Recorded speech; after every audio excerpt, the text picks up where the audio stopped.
Olha que imagem linda, pessoal. Que imagem maravilhosa. Dá uma olhada. Tem um montão delas aqui. Aquele barco tá com peixe ali, ó. Isso é um presente.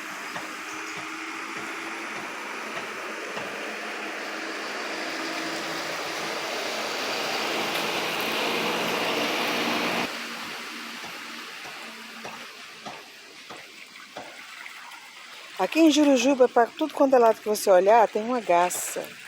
A branca, porque aquela cinza, você quase não vê por aqui não. Você só vê em São Francisco.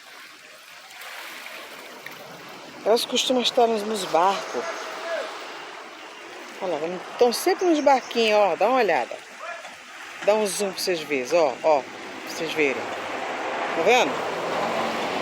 Sempre eles estão nos barquinhos, ó. Vê se dá para vocês verem. Sempre estão, sempre.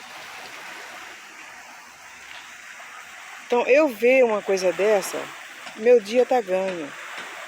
Meu dia tá ganho. Entendeu?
Eles ficam tudo mariscando.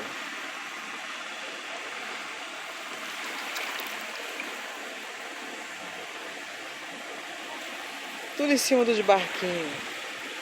Tem um filhotinho lá, ó.